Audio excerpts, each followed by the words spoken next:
this group if you want to play back eventually. So the exam review today, the exam itself is going to be on 5 chapters, 1 through 5. And the number of questions will be between 40 and 60, and they'll virtually all be multiple choice. If you need to do journal entries, there'll be journal entries in the multiple choice. So you'll be able to see the entry and pick the entry that will be appropriate rather than having to write it from scratch. Normally on a final exam, if I asked you to write journal entries, I want them in good form. So you'll have the date, you'll have the description, you'll have the dollar amounts, you'll have the account names, and that's a journal entry in good form. But in this exam, you'll see them, they'll be presented to you, should make it a little bit easier. The reason I say 40 to 60 questions, and I haven't designed, don't have the final exam created yet, it'll be based on the types of questions. Some of the questions will take less than a minute to answer. Some of the concept questions, things should be top of mind. You should be able to jump into it and say, yep, there it is, done. You're not going to have 3 to 5 minutes to research it, find it in the book, and say, here's the definition. Oh, yeah, I remember that definition. And 5 minutes later, you just burned what should have been a 1-minute question. Your FIFO questions will probably take more like 3 to 5 minutes. Granted, I use a 3-to-1 ratio. When I take an exam, I figure it's about 15 minutes for me. I figure it's about 45 minutes for my students. It means that you may be better or worse. You may take longer, you may take less. And again, I try to account for that in building in that cushion. So again, if it needs to be scaled, I will scale accordingly. Quizzes and exams, like I'm doing the last quiz we just took, I added the letter grade. I think 9 out of 10 was the highest score. So now if you have 9 out of 10, you're a 10 out of 10. If you had a 6 out of 10, you're now a 7 out of 10. 8 out of 10, you're now a 9 out of 10. So that's the grade that goes in the grade book. You won't see that in Blackboard, but I have it in my grade book accordingly. And the grades that go with that. Any questions initially about just logistics before we jump into content?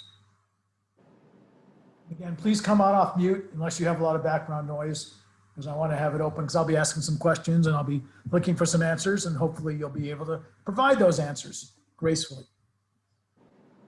Now that you're off mute and you feel comfortable hopefully talking, what questions do you have? This is a review session for you.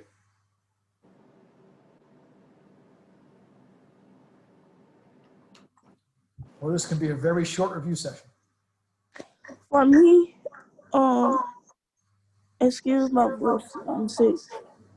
But I am like sort of kind of behind. Do you have any tips on like how it could be like quicker for me to be prepared for the test coming up? Okay, best preparation. I would probably suggest a couple of things. One is I have all chapters, video, lectures recorded in Blackboard. If you haven't seen those yet, you probably want to take a look at those, because that's the same kind of content we'll be covering on the exams. I would also review the homework. The homework questions that you have are the kind of questions you'll need to be able to answer. The formula you'll need to understand. There is in the book itself, if you read the book, read the objectives up front. Then at the end of the chapter and read the summary, which includes the objectives and answers to those objectives. There's a sample problem usually in the back of the chapter to review top to bottom and kind of read and highlight what's in the middle. But doing the quizzes, doing the homework, doing the exams, doing the homework and doing the readings and hearing the lectures will be useful in terms of content. And the Ben and Boz stuff might be easy to help you understand as well. Again, the more exposure you have to it, I won't use the lectures as a crutch, because lectures is a one-way ticket. I'm going to be spouting knowledge, Ben and Boz, the book, but you actually have to apply that knowledge, apply that experience to come up with some answers. And you need practice doing that. I'm going to throw an offer. My financial reporting folks have taken me up on that. Nobody here in financial accounting has taken me up yet, but if you have questions in inventory, on income statement, multi-step income statement, ratios, if you have brief exercises, problems, anything that you want, I will put in the homework for 0 points, which means it's optional. If you don't do it, you're not penalized. But if you do it, you'll have full access to the answers. And the brief answers are nice short answer questions. Those are going to be the easiest ones to play into what you would be seeing on a quiz or exam. But exercises are also worthwhile to understand. So kind of things that you will see, and I will make available if you want me to post that to Connect and into Blackboard. You'll have answers to those exercises, those questions, and when you do them, you'll be able to check your answers to see if they're right or wrong.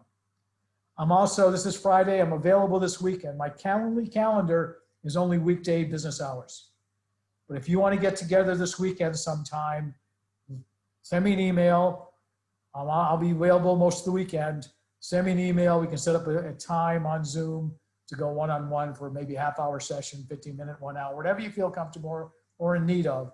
And I will make time this weekend for review with you on any particular questions you might have. And again, it's going to be your questions, not, so Dr. Scott, what's on the test? No, it's more like, I'm having trouble with understanding some of these formulas. What's this liquidity thing all about? What do these ratios mean? This inventory turnover and this receivable turnover, do I really need to know that? The current ratio, the acid test ratio, yeah, do I need to know that stuff? Short answer is yes. LIFO, FIFO, average cost, specific ID. And I'm emphasizing periodic versus perpetual inventory. But yeah, that's the content. And those are things you should be able to answer. Adjusting journal entries, accruals, deferrals. You know, I actually did the last session I recorded this morning, the previous class, and it went through a bunch of formulas. I'm going to actually post that as a video. I'll make that available, and I'll post it in both sections if anybody wants to use that as a review tool as well. Because I think that summarizes a lot of formulas and the expectations. And it goes into why. Because you should be able to answer these questions when you walk out the door and you're in a finance class or you're in an interview and you're talking to somebody. I use the example, at my previous institution, the marketing program director would answer, the question he'd ask of a marketing interviewee is, I've got a product that costs me $70 and I need to mark it up 20%. How much do I sell it for? And you should be able to answer that. You should be able to go, and even if you say it out loud, maybe your math isn't so good at the time, you say, okay, I got $70. I need to take 20% of that $70 for markup. Okay, so 2 times 7 is 14. So is it $1.40 or $14? Yeah, 20% would be $14. But take the 70, I add the 14, I get to $84. You can do it out loud as you do it and see the process.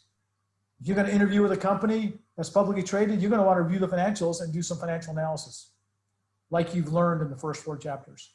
And we'll learn in chapter 14, which we're going to jump to after chapter 7, we do 14, which is all this analysis stuff, which is your project report too.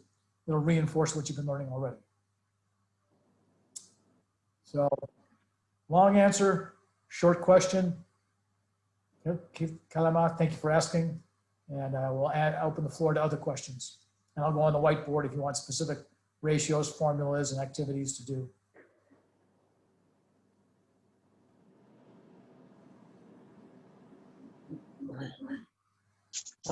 I've been having some issues with like inventory between like LIFO or FIFO, however you say it. Okay, LIFO, FIFO, that kind of stuff. Okay, good question. Let's go into inventory.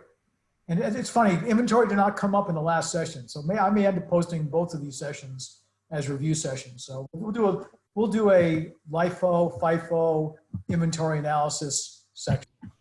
I'm going to go ahead and clear the screen. This is, by the way, this is what we talked about the last session. If you want to take a look, you can get into net income. We have a sample income statement, sample balance sheet. We went through some journal entries on sales discounts, and we talked about accruals and deferrals. So this is what was in the last session. And I'm going to clear all this mess, and we're going to start talking about inventory.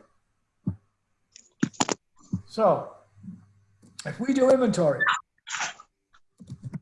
and I'm talking methodologies like LIFO, last in, first out, FIFO, average cost. And then we're going to go into, and I mentioned that I wasn't going to go so much perpetual, but I was going to go specific ID. and periodic. So end of the month. So let's take a look at what that means when we're doing an analysis. So I'm going to go through a bunch of cost leaders. I'm going to start with the beginning inventory, and I have 5 units, and I'm going to have those at $5 a piece. Now let's do $4 a piece. Get some numbers going. Okay. And then on January 8th, I purchase another 10 units at $5 a piece. And then on January 21st, I purchase 15 units at $6 a piece.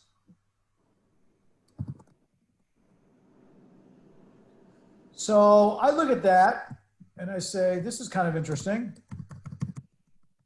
What is the total, what we call goods available for sale, gas, in units and dollars?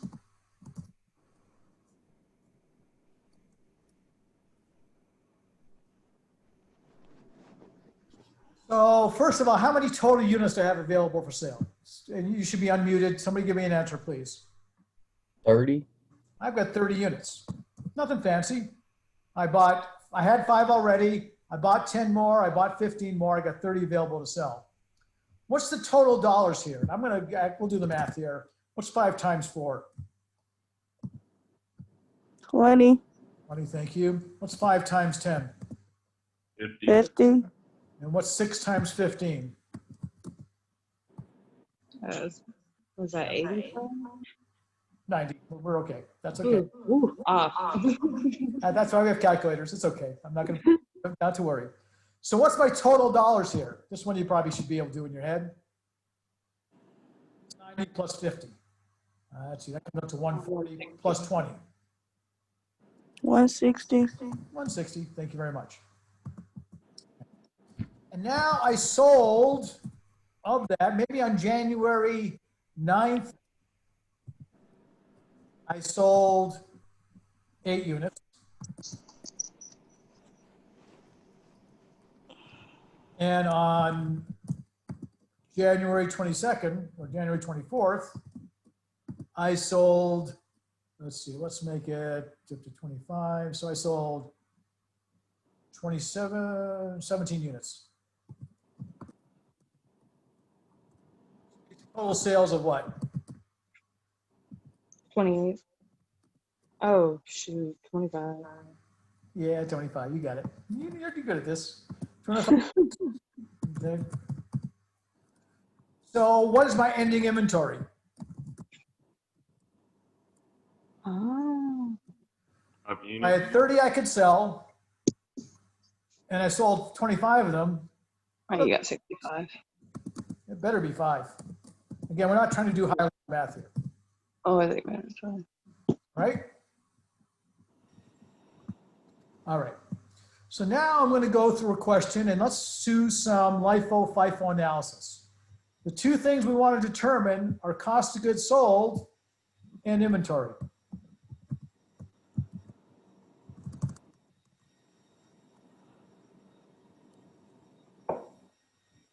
And let's start with LIFO. And you know what? I'm going to stop the share for a minute. And I've got a screen that I want to show you. Bear with me a second. Go into my documents.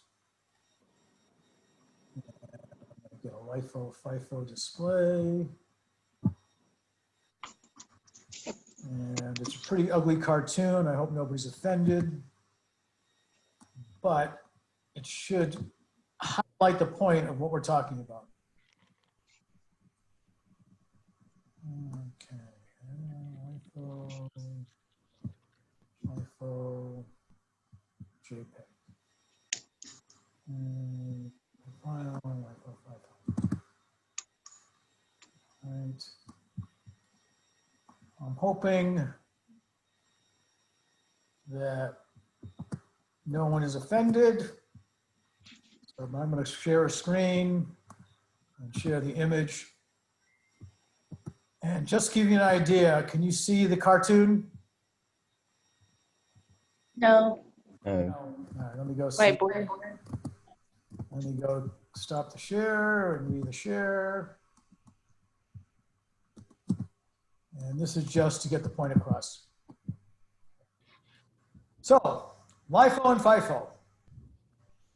The one on the right I will discuss. So the last stuff you put down in your gut is the first stuff that comes out.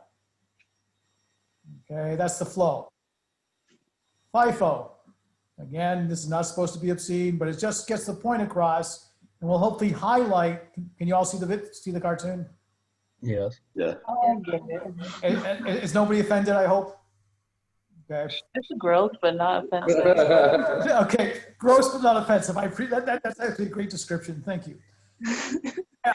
But again, if it highlights the emotion, it'll stimulate the thought process. I mean, I can talk about milk coming out of Walmart all day long, but this really highlights what goes in first comes out first. What goes in last comes out first.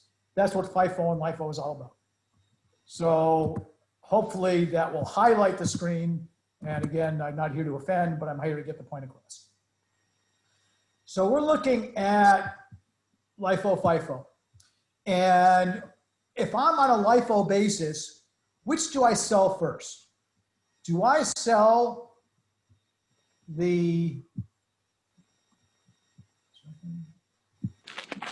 LIFO, FIFO? Do I last in, first out?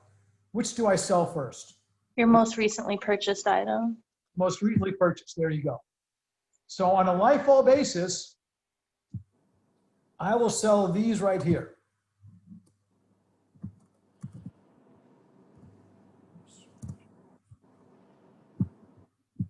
Okay. So that's going to be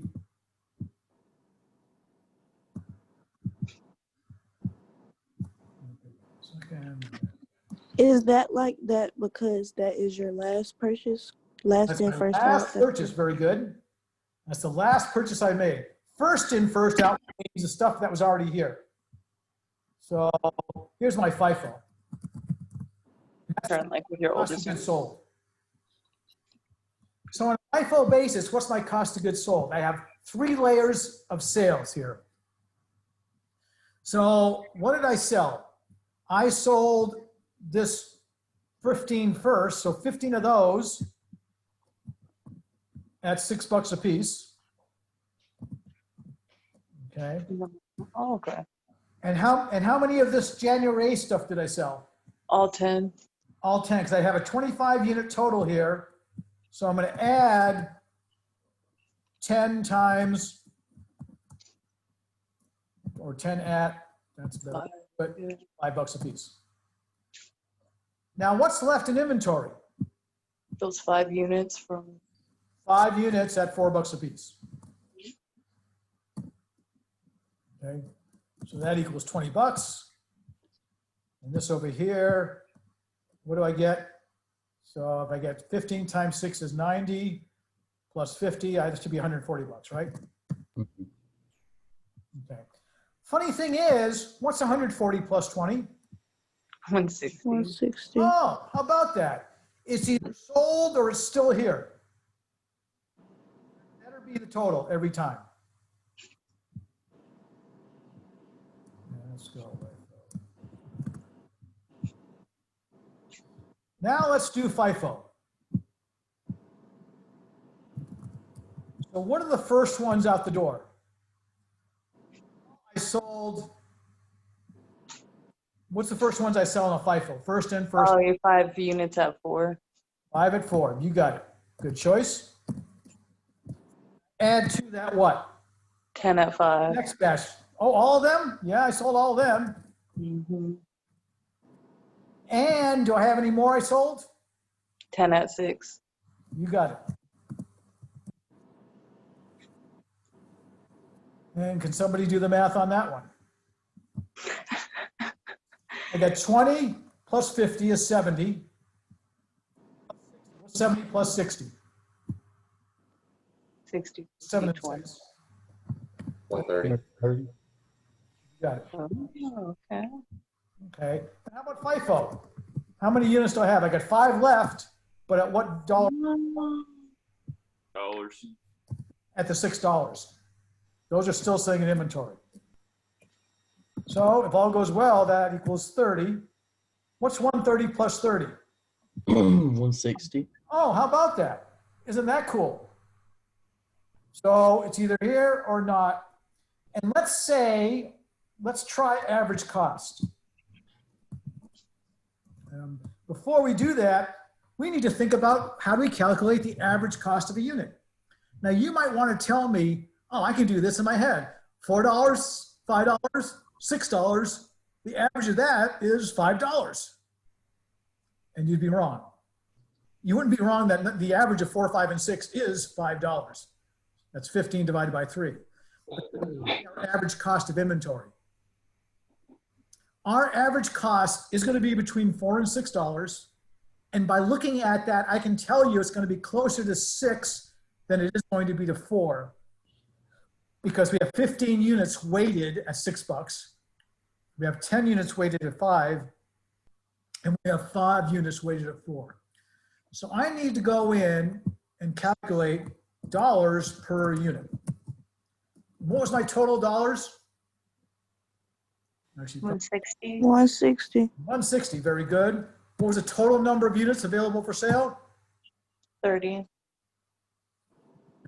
So I had a total of 30 units available for sale. If I do these mathematics, what do I come up with? I come up with 5.33. Okay. I'm going to count like to do the math. All right. So 533. So it is closer to 6 than it is to 4 over 5.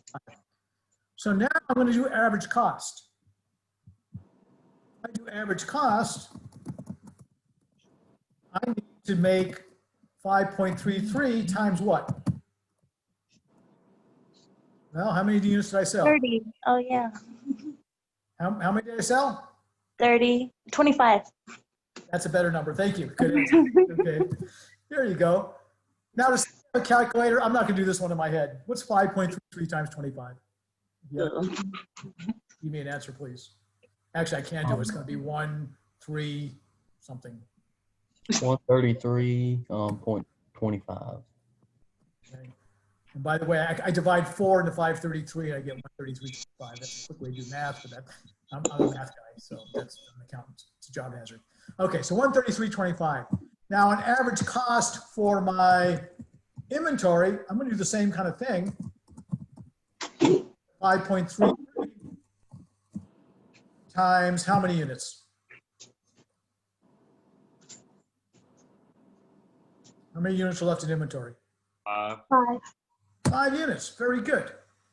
That come out to be 86.65.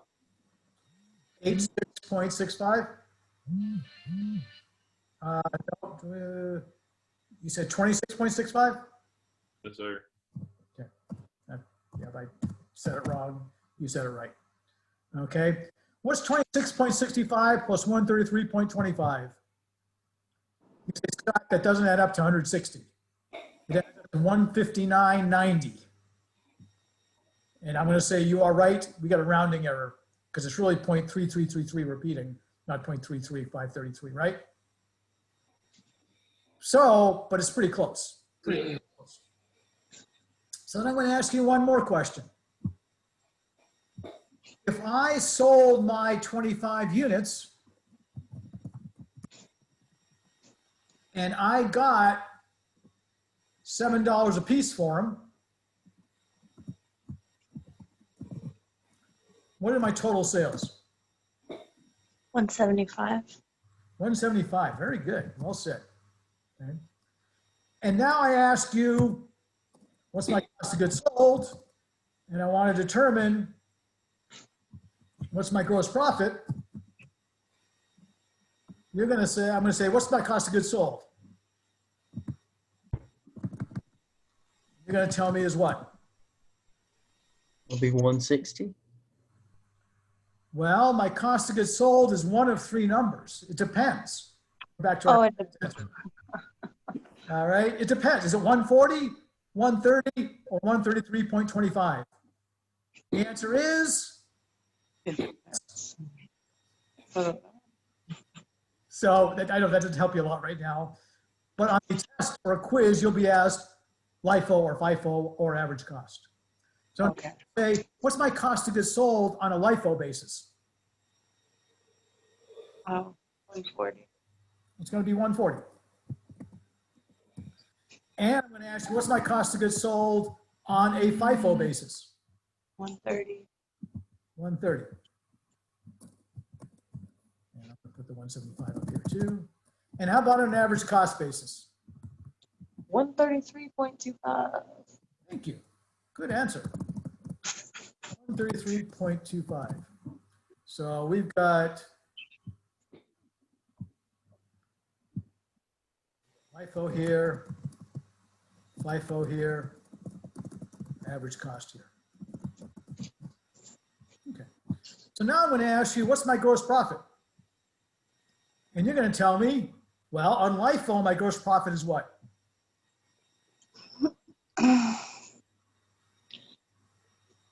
35.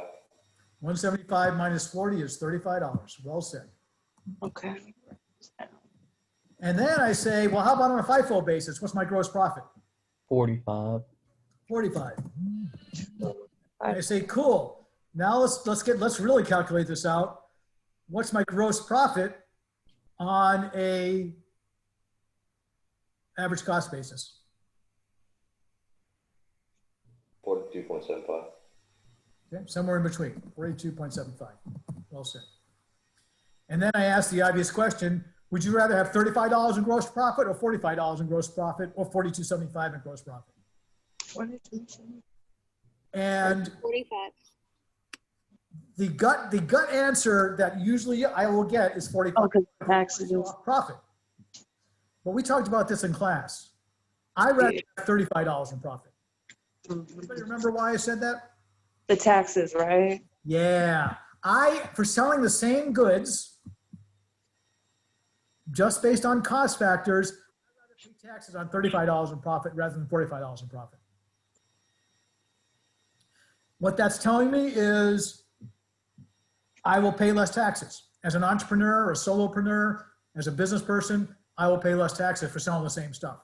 If these are all gallons of milk, I don't care whether I sold the $4 gallons of milk or the $6 gallons of milk. I just sold milk. If I'm a new CEO or I was just hired and I needed to show off how well I'm making this company do, I'm going to show off, hey, we got $45 in profit. That's better than 35. I got 45. I'm maxing things out. As a matter of fact, I'm going to take out my SG&A here. I'm going to make an income statement right now. Selling general administrative. And let's say I had $30 in expenses. What's my net income?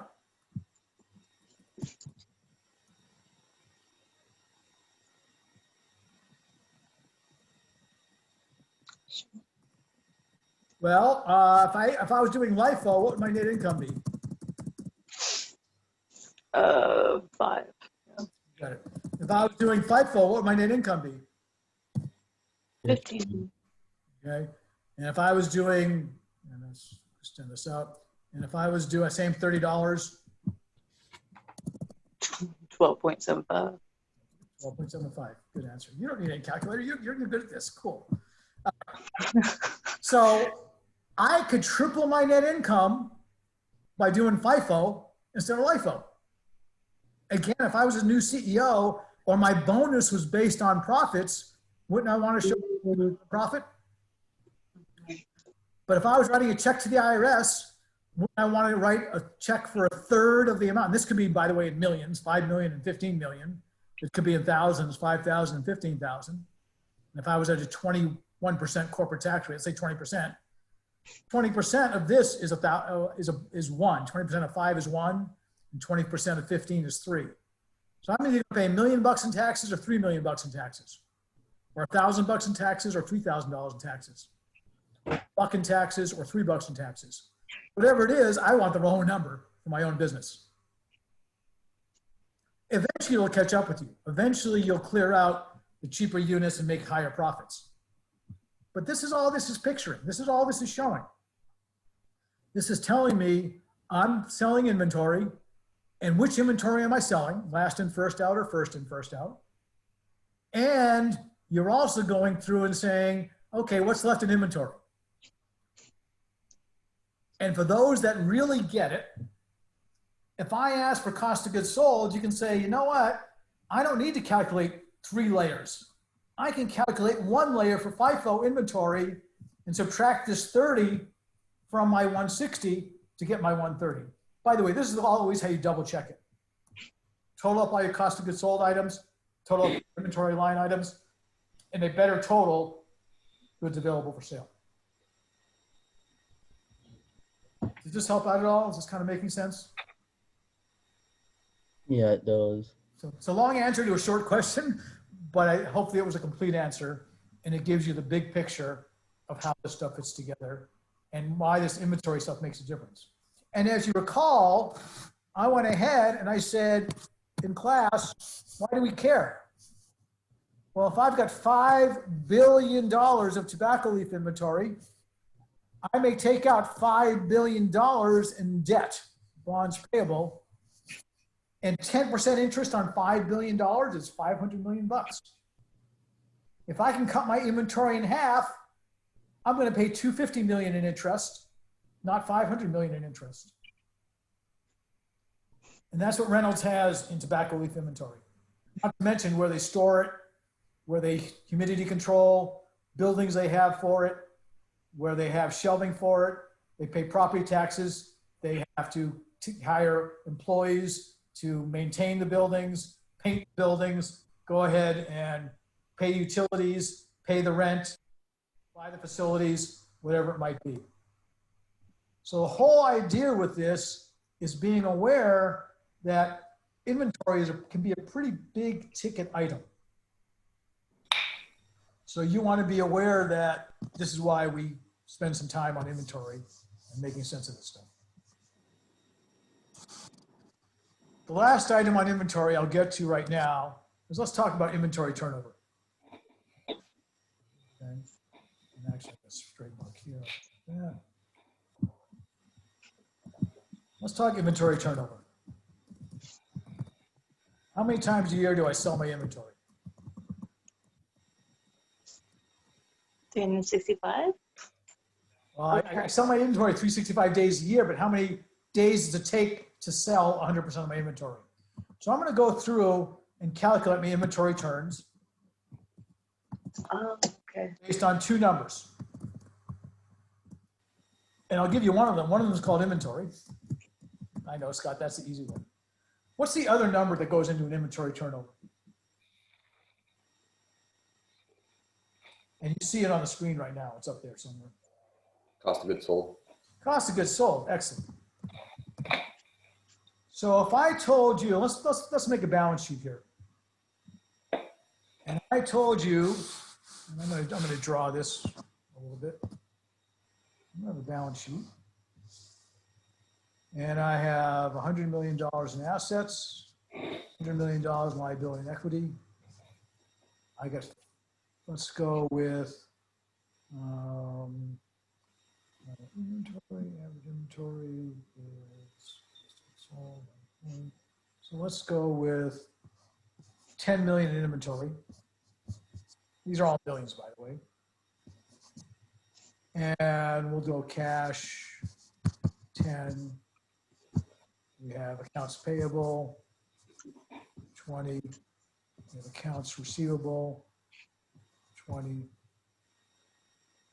10 cash. Okay. So, and assume my formula says, now do I put my cost of goods sold in the numerator or my cost of goods sold in the denominator? Well, which is a bigger number?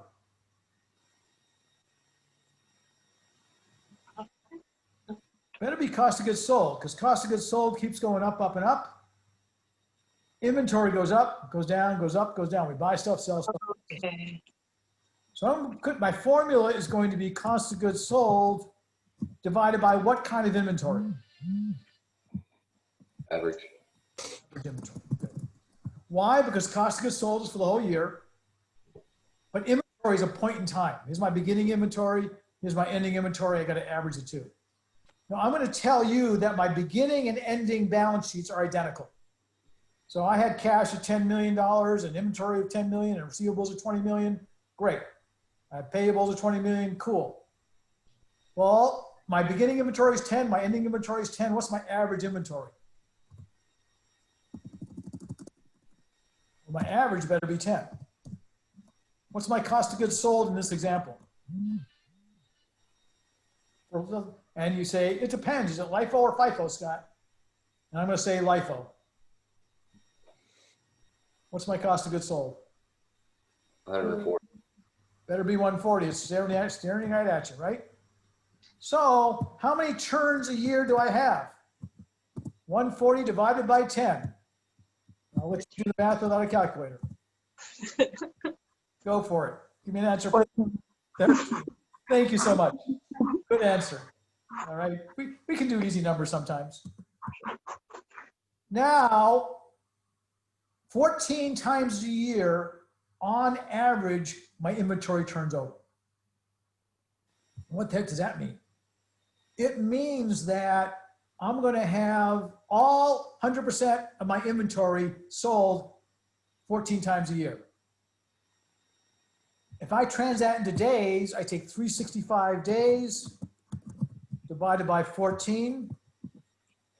And anybody want to, on a calculator, it's almost 30 days, but it's more like 20, 26, 10, 6, so 17 days maybe, 27 days, rounded. Anybody got a calculator handy? Divided by 13.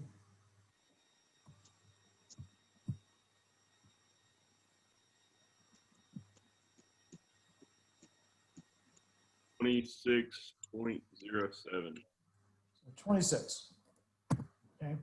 So what that tells me is every 26 days, 100% of my inventory sells on average. Some things might sell in 1 day. Something 7 days. Some things in 30 days. Some things are never going to get sold. On average, I turn over all my inventory 14 times a year or every 26 days. Is that good or bad? No.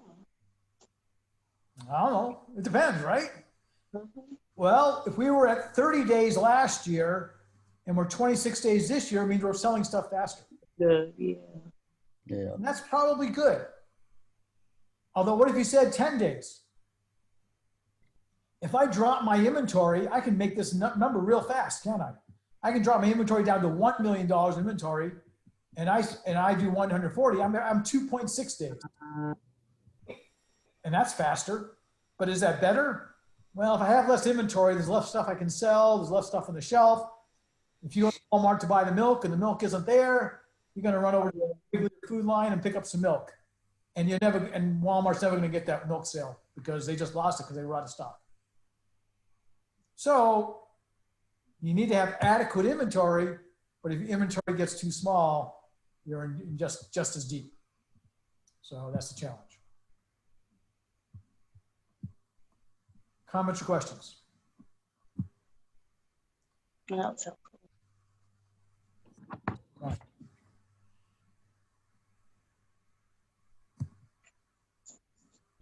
I'm good. Oh, I know you're good. I appreciate that. I'm going to talk about one more thing. And let's go ahead and talk about current ratio. Because current ratio, you're going to need to be able to calculate. You're going to need to know the current ratio, which is what? Mhm. Two numbers go into it.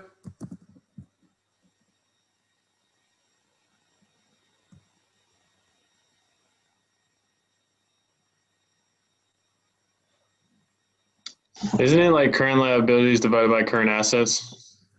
It's like that, only you got that backwards. So let's try that. Let's do CL. I'll give you the right answer, current assets over current liabilities. But let's try CL over CA first and see what we come up with. So what are my current assets here? Oh, this is kind of messy to read. Let's go ahead. I'm going to erase this. See if I can't make that a little bit neater.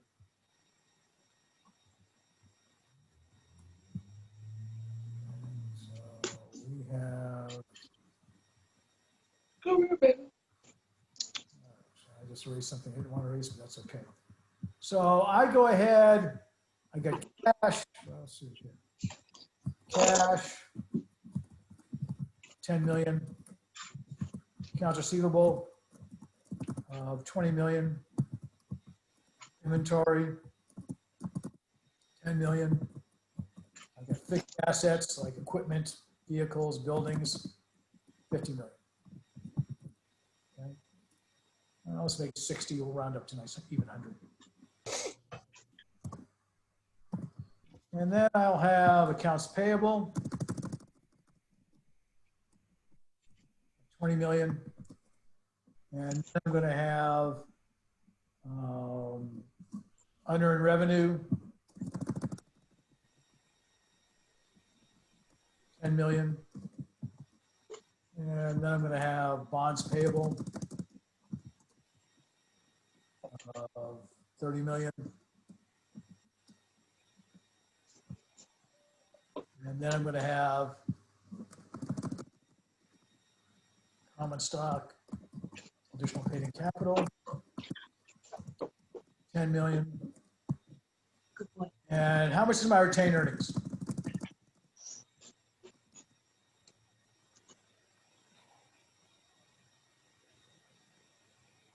You might get a test question like this, or I need to understand. That's question. Now, my total assets are 100 million. Oops.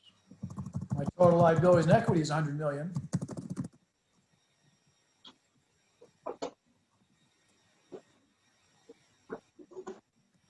What's my retained earnings?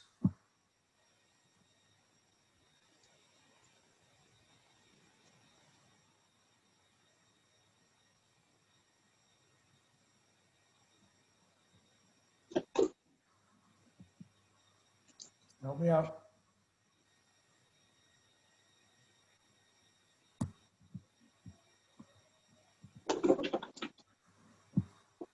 Anybody?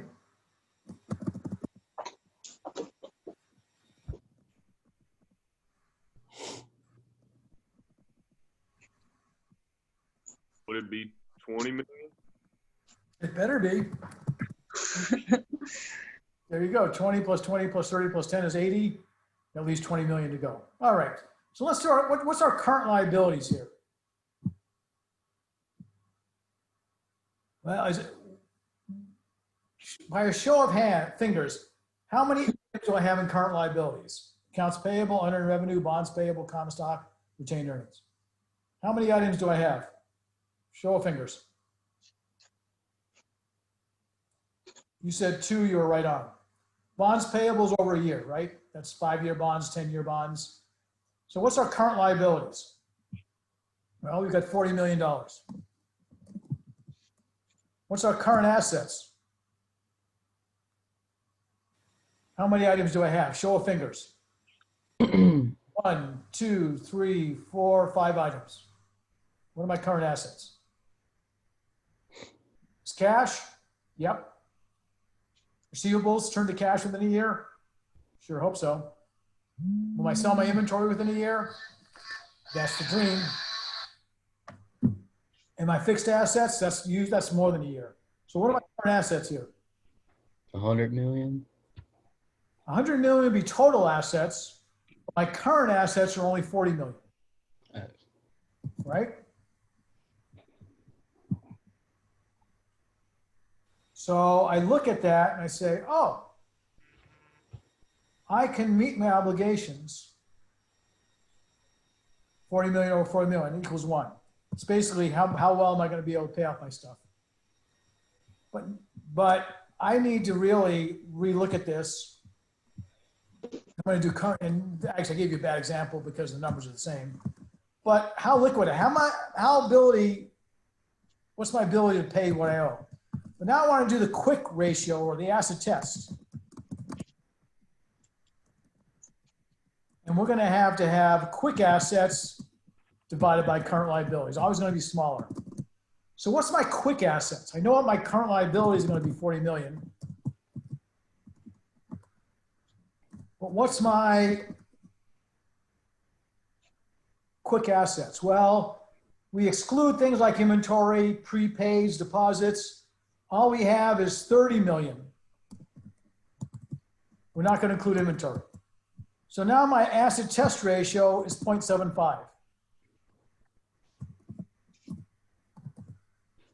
Because we don't know value, bankers don't care about inventory. They don't know if it's good, bad, or otherwise. So if I look at that, I say, okay, this quick ratio is what we're analyzing. This is something we're going to be looking, and the current ratio is important on liquidity, but the acid test ratio is often a better indicator of how liquid we really are. So that's where we're at,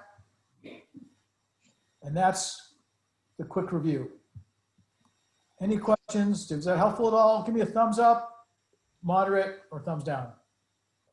That helps, good. Go ahead and moderate, go ahead and review. I'm gonna post I'm gonna post both these videos for review, the exam review, up on Blackboard tonight.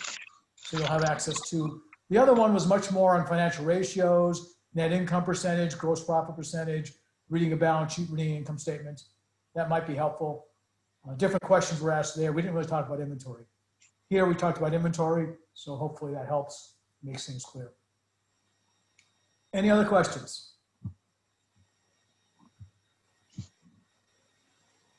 On that note, I wish you a wonderful weekend.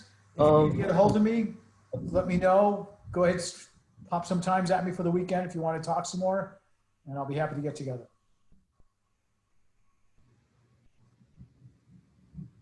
On that note, I bid you farewell. Have a great weekend.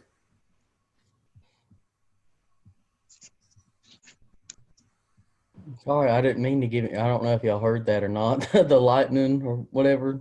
Didn't hear it. No, not a The problem. electricity flashed and stuff. It went right out the window. It about gave me a heart attack.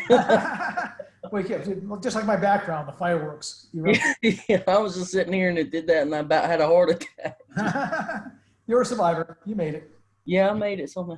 Good to go. All right, have a good weekend. You too. Thank you.